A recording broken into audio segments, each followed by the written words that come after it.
अस्सलाम वालेकुम बच्चों, आज हम अपने पहले रेगुलर डेटाबेसेस के लेक्चर का जो है वो आगाज़ करेंगे।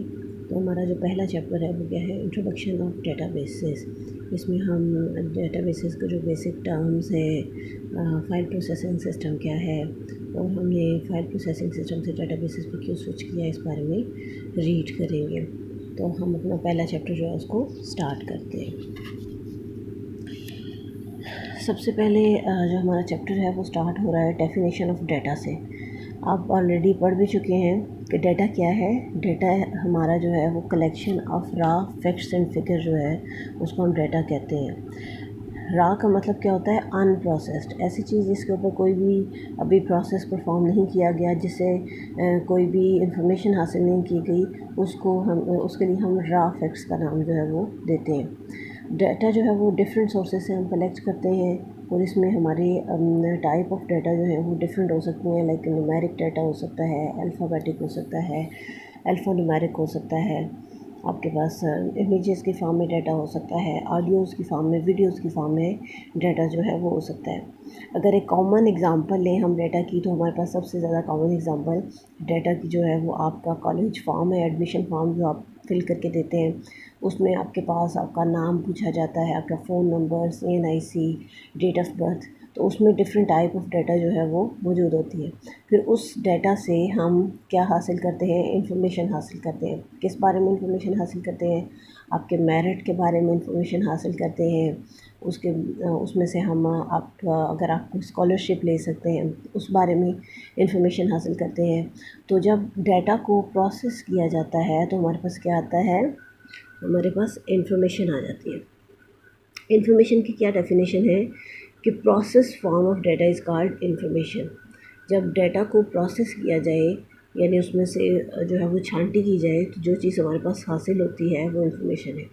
लाइक मैंने भी बात की कि हमारे पास अगर आपके फॉर्म्स मौजूद हैं तो उनमें से आपके मेरिट्स जो हैं वो हम कैलकुलेट करते हैं। जब हम आपके मेरिट्स कैलकुलेट करते हैं तो आपके फॉर्म में डिफरेंट चीज़ें मौजूद होती हैं, लाइक आपका एड्रेस, CNIC, जैसे मैंने बताया है, डेट ऑफ बर्थ।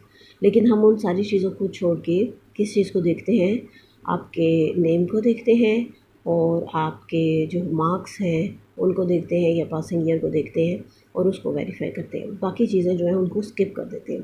तो जो डाटा है वो हमेशा ह्यूज फॉर्म में होता है, ज़्यादा होता है, जबकि इन्फॉर्मेशन जो है वो थोड़ी सी होती है। तो इन्फॉर्मेशन हमेशा कलेक्ट की जाती है डाटा से।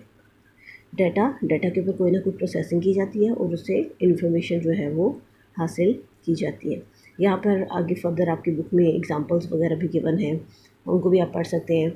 और एज़ यूजुअल डिफरेंस जो है वो आप खुद रीड करेंगे, बल्कि बेहतर जो तरीक़ाकार होता है वही होता है कि आप पहले ख़ुद जो है वो डिफरेंस को लिखें और उसके बाद डाटा और इन्फॉर्मेशन को पढ़ें और ख़ुद जो है वो डिफरेंस को लिखें। और अगर आपको उसके बाद भी लगता है कि उसको फिर उस मैच करें अपने इस डिफरेंस के साथ जो आपको बुक में गिवन है, सो आपको पता चले कि आपने पहले कितना जो है वो गेट किया है और उसके बाद जो है वो फर्दर जस्ट डाटा लगाने पर फोकस ना रखें।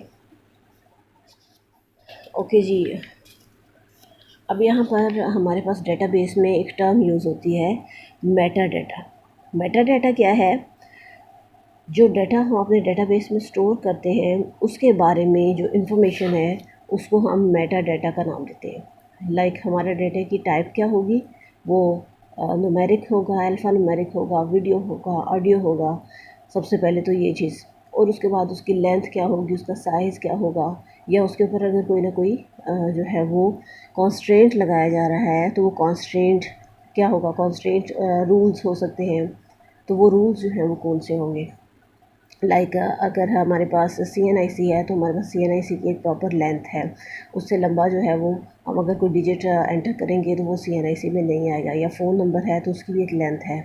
तो हम ये कॉन्स्ट्रेंट्स लगा सकते हैं अपने डाटा पे कि हमारे फ़लाँ जो फ़ोन नंबर है उसकी लेंथ ये होनी चाहिए, या हमारा जो है क्या उसको बोलते हैं, CNIC है, उसकी लेंथ ये होनी चाहिए, इससे लंबा उसको नहीं होना चाहिए और उससे छोटा भी उसको नहीं होना चाहिए। तो ये चीज़ें जो है वो मेटा डाटा में हम डिस्क्राइब कर सकते हैं। नीचे उन्होंने एग्जांपल्स दी हुई हैं, लाइक एक टेबल में डिफरेंट फील्ड्स हैं। अब टेबल्स को आप ऑलरेडी सेकेंड ईयर में स्टडी भी कर चुके हैं, हम फर्दर भी इसको पढ़ेंगे कि एक टेबल के अंदर जो है वो डिफरेंट फील्ड्स होती हैं या डिफरेंट कॉलम्स होते हैं। लाइक यहाँ पर उन्होंने एक स्टूडेंट की एग्जांपल ली है, roll number, name, address, email और फ़ोन जो है वो उसके कॉन्स्ट्रेंट्स हैं। तो उनके बारे में उनकी डाटा टाइप, उनकी लेंथ क्या होगी, डिस्क्रिप्शन के इसमें क्या एंटर करना है और उसके ऊपर क्या क्या रूल्स लगाए जा सकते हैं, कॉन्स्ट्रेंट्स लगाए जा सकते हैं, उनकी एग्जांपल्स नीचे के बन हैं।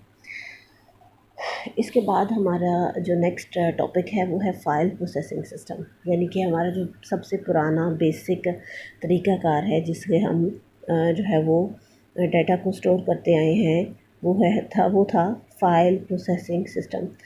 फ़ाइल प्रोसेसिंग सिस्टम में जैसा कि मैं पहले भी डिस्कस कर चुकी हूँ कि फ़ाइल प्रोसेसिंग सिस्टम एक ऐसा सिस्टम है जिसमें आपकी जितनी भी फ़ाइल्स हैं वो इंडिपेंडेंटली स्टोर होती हैं, उनका आपस में एक दूसरे से कोई भी लिंक नहीं होता। इनको स्पेशली डिज़ाइन इस तरीके से किया जाता है कि जितनी भी आपकी फ़ाइल्स हैं वो सब एक दूसरे से इंडिपेंडेंट होंगी और उनका आपस में किसी किस्म का कोई भी लिंक नहीं होगा। पहले ज़माने में फ़ाइल प्रोसेसिंग सिस्टम को ही यूज़ किया जाता था। अब फ़ाइल प्रोसेसिंग सिस्टम के कुछ डिसएडवांटेजेस हैं, कुछ नुकसानात हैं, जिस वजह से हमने फ़ाइल प्रोसेसिंग सिस्टम को छोड़ा और डेटाबेसेस पर स्विच किए। वो क्या हैं उनको हम देख लेते हैं।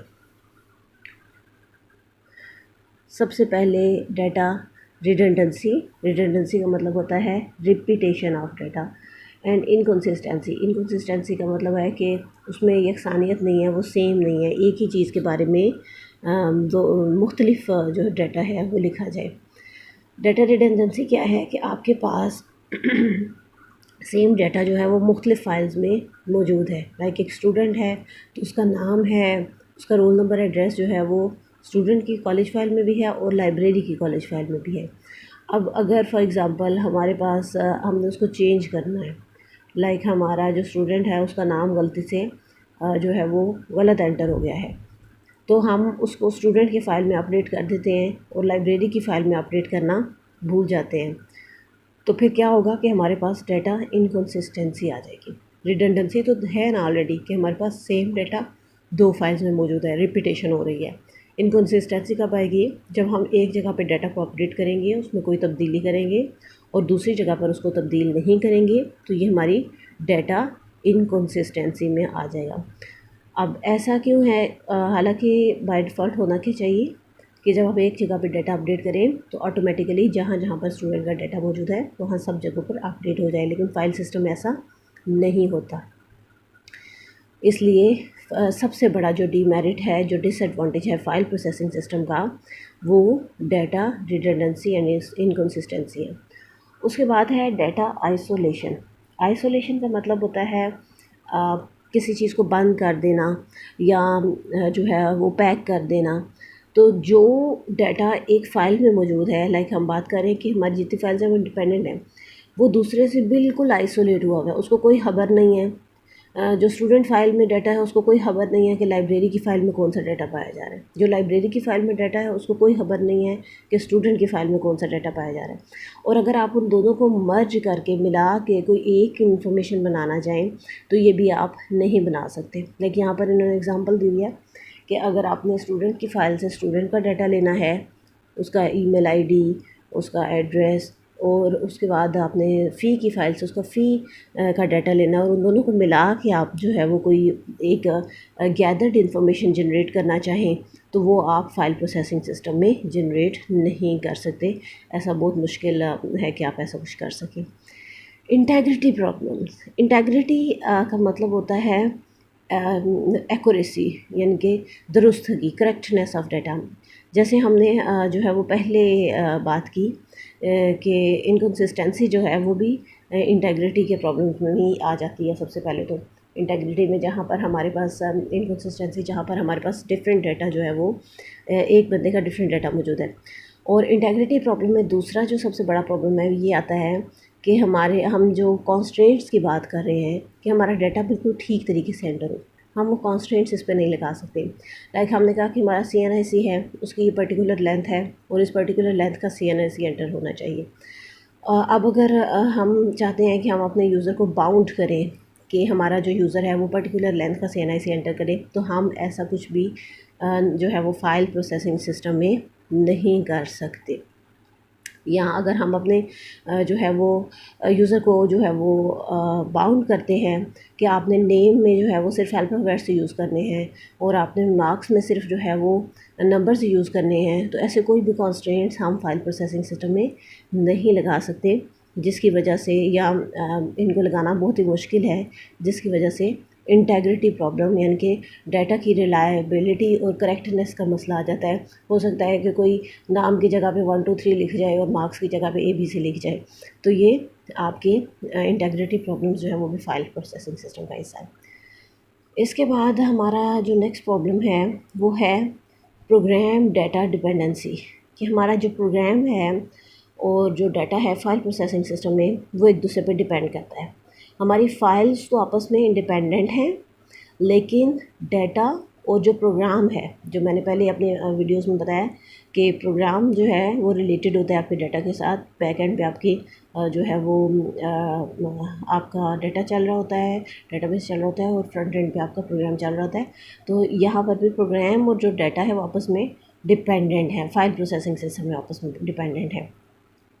और अगर हम किसी किस्म के जो फ़ाइल है उसमें कोई चेंजिंग करना चाहते हैं, तो उसके लिए हमें प्रोग्राम को भी चेंज करना पड़ेगा अकॉर्डिंगली। लाइक हमारे पास अपने सेकेंड ईयर में पढ़ा था, इफ़ आई हैव बुक में टेल यू, मेरे पास यहाँ पर सामने बुक आ जाए, मिल जाए। सेकेंड ईयर में आपने एक चीज़ पढ़ी थी, लेंथ ऑफ फाइल्स की लेंथ जो है वो किस तरीके से सेट की जाती है। मेरा ख्याल है कि ये बुक वो नहीं है, इसलिए हमें इससे कोई इस्तिफ़ादा हासिल नहीं होने वाला।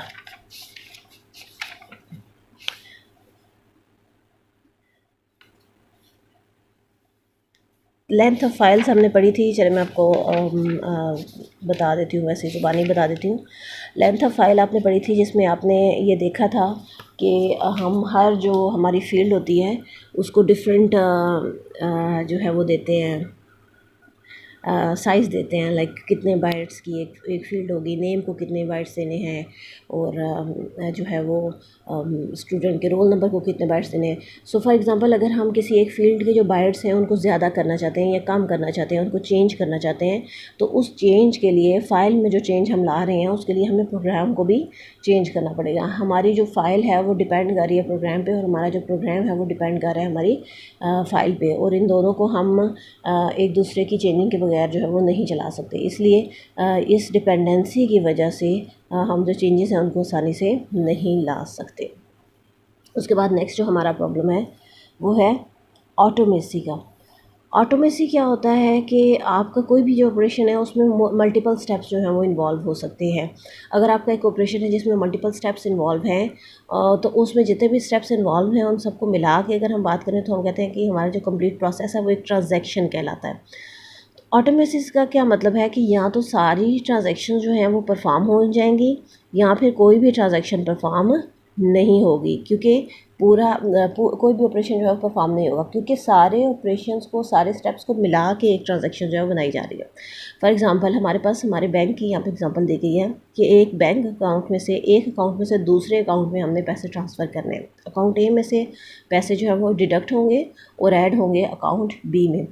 तो अगर हमारे पास जो है वो अकाउंट ए में से पैसे डिडक्ट हो जाते हैं लेकिन अकाउंट बी में पैसे नहीं जाते, ठीक है, तो अब अकाउंट ए में से तो निकल गए लेकिन बी में नहीं गए, तो इससे क्या होगा, इससे ऑटोमेसी का प्रॉब्लम हो जाएगा। यानी कि फ़र्स्ट स्टेप तो परफॉर्म हो गया लेकिन सेकंड स्टेप जो है वो परफॉर्म नहीं हुआ। अब ए वाले के निकल गए, बी को मिले नहीं, तो ये जो है ये हमारा ऑटोमेसी प्रॉब्लम जो है वो क्रिएट हो गया।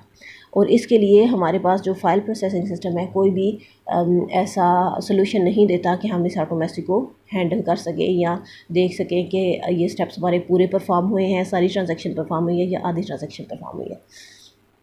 नेक्स्ट सिक्योरिटी प्रॉब्लम्स हैं। सिक्योरिटी प्रॉब्लम्स में हमारे पास फाइल प्रोसेसिंग सिस्टम हमें ऐसे कोई भी कंस्ट्रेंट्स नहीं देता कि कोई एक यूज़र जो है वो डाटा को एडिट कर सकता है, दूसरा सिर्फ देख सकता है, बल्कि जो भी इसका यूज़र होगा वो फुली फ्लैशली जो है वो डाटा को एक्सेस कर सकता है, जिसकी वजह से सिक्योरिटी प्रॉब्लम रेज़ होते हैं, जिसका जो मकसद है वो ये है कि कोई भी आपके डाटा को एक्सेस जो भी करेगा वो उसको डिलीट भी कर सकता है, वो उसको देख भी सकता है, वो उसको एक्सेस भी कर सकता है।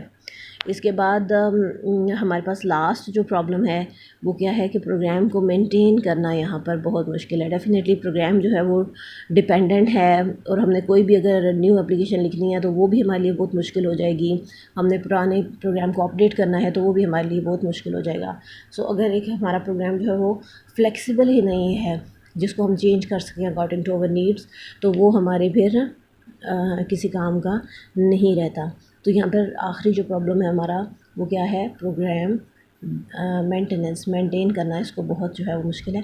आज के लेक्चर पे हम यहीं तक पढ़ेंगे।